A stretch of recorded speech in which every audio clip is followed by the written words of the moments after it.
Yes, it's Wednesday, and you know what that means. We are ready to play Who Knew? And since we are so excited about tomorrow night's NFL kickoff game, we thought it'd be kind of fun to test your NFL knowledge. So Kathy Lee's across the street at the shop at NBC Studios in 30 Rock.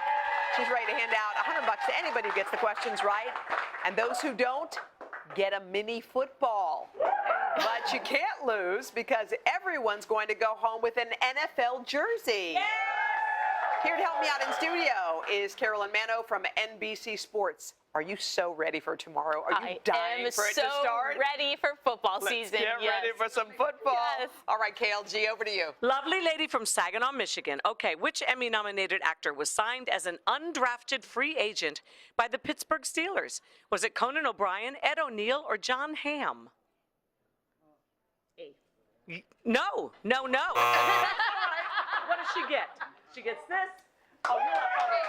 The correct answer, because this is a shocker, Ed O'Neill. Yeah, How Al do we know Bundy. Ed O'Neill. Al Bundy? That's what I thought. Or Jay from Modern Family, if you're into Modern Family. What? He was a defensive end in college, and he signed with the Steelers for about 2 weeks. Very short-lived. He was cut in training camp. But after that, he found acting, and we're all better for it. Boy, that's a good one. All right, Kath, over to you. This gentleman's from Seattle, Washington. In what small town are all Super Bowl footballs manufactured?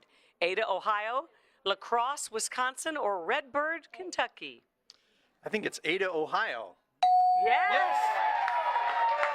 Ada, Ohio. Yes, you would love this story. So Ada, Okay. Ohio has about 6,000 people, and their biggest attraction is the Wilson Football Factory. Some people have been working there for 30 years, and the Wilson Football is the official game ball and the Super Bowl football for the NFL.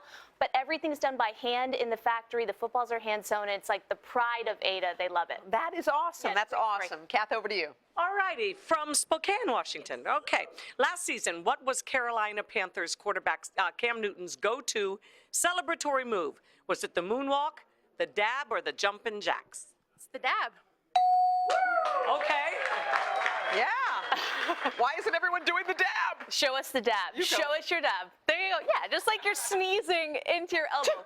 Although All right. I have to break some sad What? news. Cam Newton has said that the dab is dead for 2016. Wait, no, yes. it's not. Yes, this is breaking. He's working on a new dance move. We could see it tomorrow night. We don't know what it is yet. R.I.P. to the dab. Oh, good to know. All right, Yeah. Kath. So sad, because I never heard of it. Anyway, so you are from Virginia Beach, Virginia.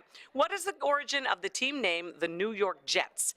Is it a former player broke the record for the fastest 40-yard dash, or is it the original stadium's proximity to the airport, or was it the owner's fondness of planes? Sure, let's go with C. Almost. Here you go. So the correct answer is the original stadium's proximity to the airport. Yes, back in the 60s, the Jets were formerly the Titans. They were figuring out what their new name was Oh. going to be, and it was the proximity to LaGuardia Airport here in New York because they were going to play at Shea Stadium. They thought that might be a modern name, but they threw a couple other ones around too. The Gothams they were thinking Oh, about, that's kinda and the cool. Boroughs, a play Okay. on Manhattan's Boroughs, but Yeah. they went with the Jets. The Jets. And how about how they call them gangrene, which I always Yeah. found a little bit unsettling. A little bit. All right, bit. Kath. San Antonio, Texas. By regulation, NFL footballs are supposed to be inflated. We heard about that. How many pounds per square inch? Is it 2.5 to 3.5, 12.5 to 13.5, or is it 16 to 17 pounds? B. Boy, he knew. Yes, we all learned about that, didn't we, after the whole Brady thing? Yes, everybody knows about Deflategate by now. I won't bore you with a recap or Yeah. the details of that. Tom Brady's serving that 4-game suspension. He won't be there on Sunday night. But PSI, pounds per square inch, essentially, without giving you a science lesson, it's the pressure that's exerted on walls of a container. So the whole thing with PSI is that footballs are supposed to all be inflated to the same degree to ensure level Okay. playing field for all the That makes quarterbacks. sense. And Brady has a new haircut, which is the real highlight. Just Google it. We should have led with that. That's We kind should of have a good look. All right, over to you, Kath. Gentleman from Brownsville, Texas, welcome. Which NFL team's helmets have its logo on only one side? The Baltimore Ravens, the Miami Dolphins, or the Pittsburgh Steelers? C. Yeah. Well, you all did well. The Pittsburgh Steelers. This is kind of a cool story. So Okay. back in the 60s, they were trying to figure out whether their logo was going to look good on the helmets that they wore. They were all gold at the time. So the Okay. equipment manager was instructed, just stick the logo on one side of the helmet and we'll see if we like it. But the team ended up going 9-5 that year. They had a great year, record-setting year at the time. And they also got a lot of play for the logo. So they left kept it it on alone. the right side. It's been that way ever since, and it's one of the most recognizable logos in sports. Carolyn, 24 hours until it's time for the big game. I know. All right, coming up, the Denver Broncos host the Carolina Panthers. That's tomorrow night at 7:30 Eastern. All right, a little bit more than 24 hours on NBC. And the Arizona Cardinals host the New England Patriots on Sunday. All right.